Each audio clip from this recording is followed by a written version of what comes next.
Página 92. El origen del capitalismo, Allen Makes Wood, 2017. Una mirada de largo plazo. 3.3. E. P. Thompson.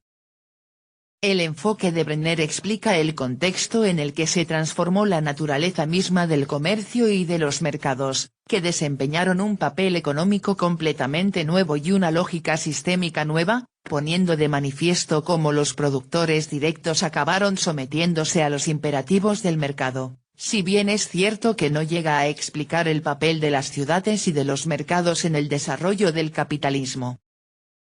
En otras palabras, los imperativos del mercado se impusieron sobre los productores directos antes de que tuviera lugar la proletarización masiva de la fuerza de trabajo. Esos imperativos tuvieron un impacto decisivo en la creación de una masa de proletariado, puesto que las fuerzas del mercado, con el apoyo de la coerción directa política y judicial, generaron una mayoría de personas desposeídas. E. P. Thompson ha descrito vívidamente cómo se instauró la sociedad de mercado durante el periodo que condujo a la industrialización. En su obra, en particular en La formación de la clase obrera en Inglaterra, 1963, la sociedad de mercado surge no solo como parte de un proceso de proletarización, sino también como resultado de una confrontación viva entre la sociedad de mercado y otras prácticas y valores alternativos. La implantación de la sociedad de mercado emerge como la confrontación entre clases, entre aquellos cuyos intereses se expresaron en la nueva economía política del mercado y los que lucharon contra ella anteponiendo el derecho a la subsistencia a los imperativos del beneficio. En la parte central de La formación de la clase obrera, titulada Explotación, Thompson esboza lo que para él son los hitos del proceso de emergencia del capitalismo industrial. En su análisis destacan dos elementos que tienen relación entre sí. El primero, es el momento en el que se produce la transformación, la formación de una nueva clase trabajadora. Thompson sitúa en el periodo entre 1790 y 1832 la experiencia transformadora de la clase obrera inglesa, el proceso por el cual se forjan un nuevo proletariado y una nueva cultura de clase.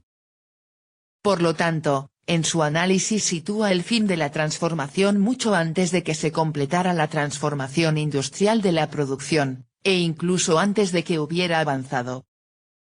El segundo elemento que guarda relación con este es que para él tiene carácter de transformación lo que en apariencia es fundamentalmente una continuidad de lo anterior. Para Thompson, hasta los trabajadores que a primera vista no eran muy distintos de sus predecesores los artesanos, y cuya cultura de oposición estaba en realidad profundamente enraizada en las tradiciones populares preindustriales y radicales, constituían un nuevo proletariado, una nueva raza de hombres.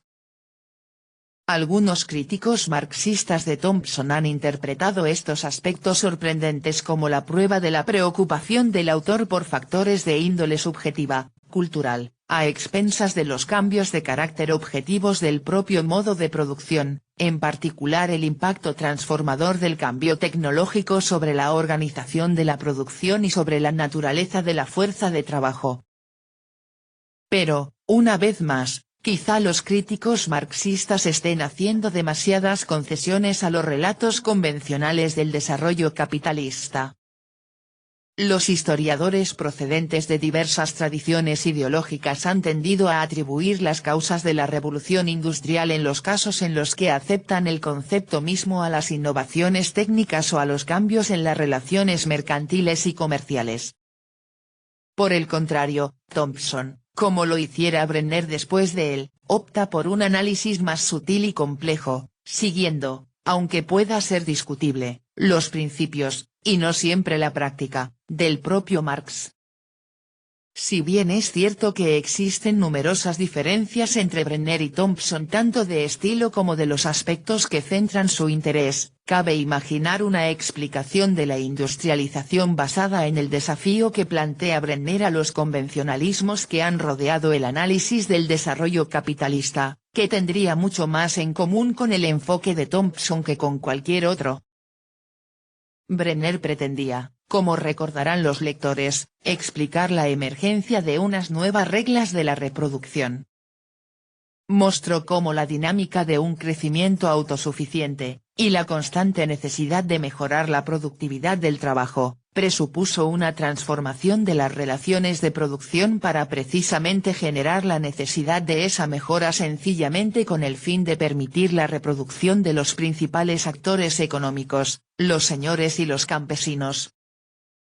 Las divergencias entre Inglaterra y Francia, por ejemplo, poco tuvieron que ver en un principio con cualquier tipo de diferencias en sus respectivas capacidades técnicas.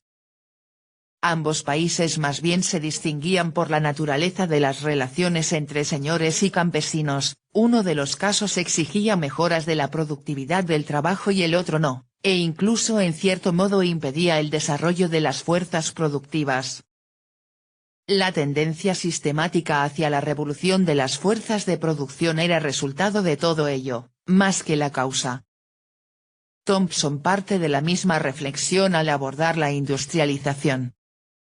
Se propone explorar las consecuencias de unas formas de explotación específicamente capitalistas. Una de las consecuencias de la transición al capitalismo industrial fue la intensificación de la mano de obra y el disciplinamiento del trabajo.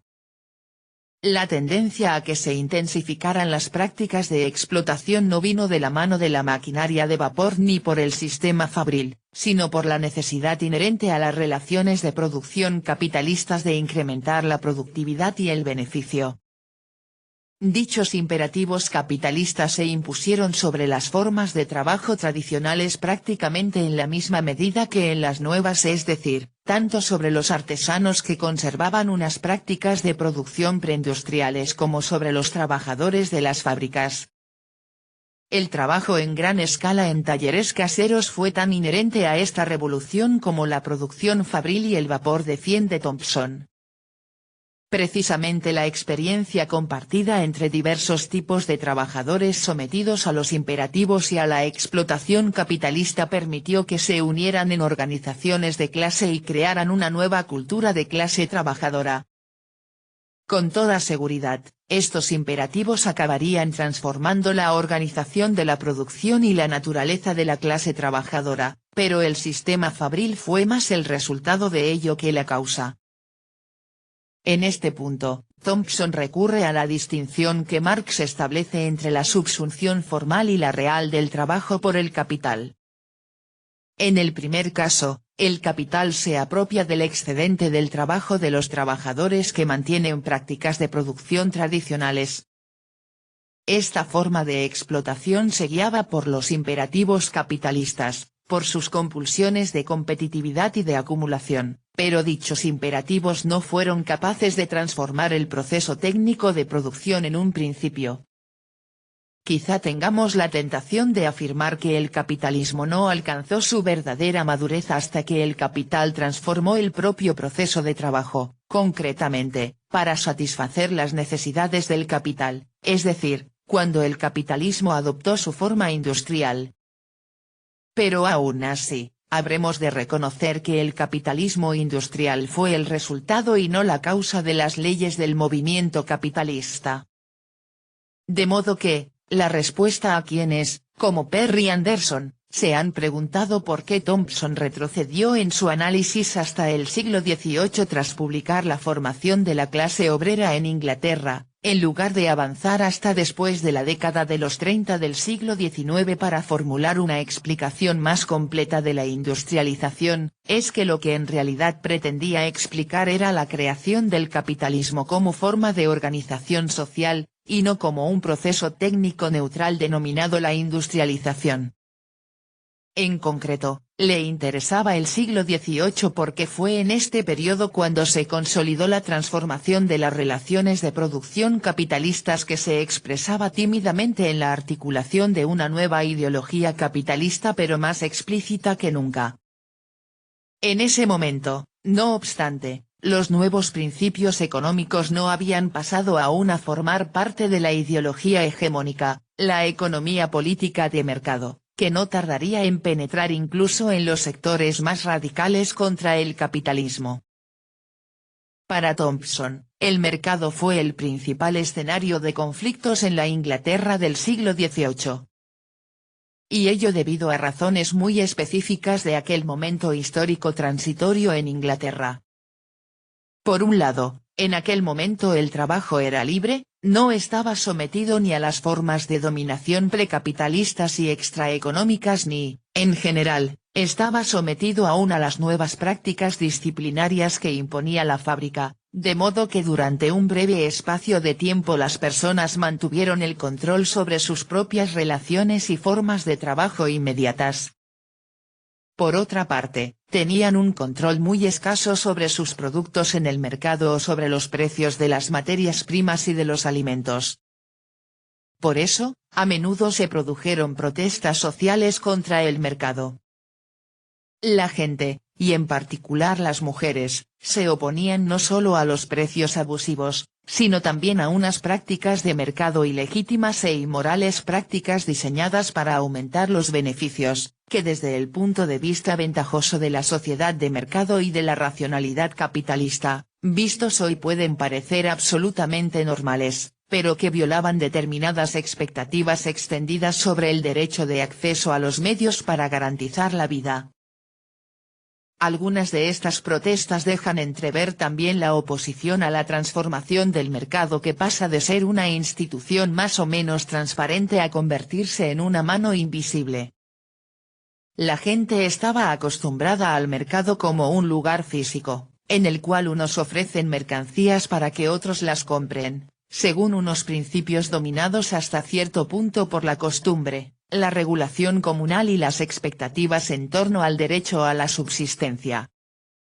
Sin embargo, el mercado se fue convirtiendo en un mecanismo fuera del control comunal a medida que la transparencia de las transacciones mercantiles era sustituida por los misterios que rodean a un mercado autorregulado, por el mecanismo de los precios y por la subordinación de todos los valores comunales a los imperativos del beneficio. Thompson pone además de manifiesto cómo la represión del Estado impuso progresivamente la nueva ideología de la economía política, incluyendo los nuevos conceptos de propiedad y la ética del beneficio. Los tribunales priorizarían el derecho a obtener beneficios por parte del propietario, mediante el aumento de la productividad, por encima de otros derechos, tales como los derechos consuetudinarios de uso que habían disfrutado los no propietarios o el derecho a la subsistencia. Y la autoridad civil reaccionaba con más contundencia, sobre todo tras la Revolución Francesa, ante las protestas contra los precios injustos y las prácticas de mercado. En otras palabras, para que pudiera imponerse la coerción del mercado, fue necesario el poder coercitivo del Estado. En resumen, hasta ahora, el hilo conductor de este libro ha sido que el principal problema que plantean la mayor parte de las interpretaciones históricas convencionales del capitalismo es que parten y concluyen de supuestos que ocultan la especificidad misma del capitalismo.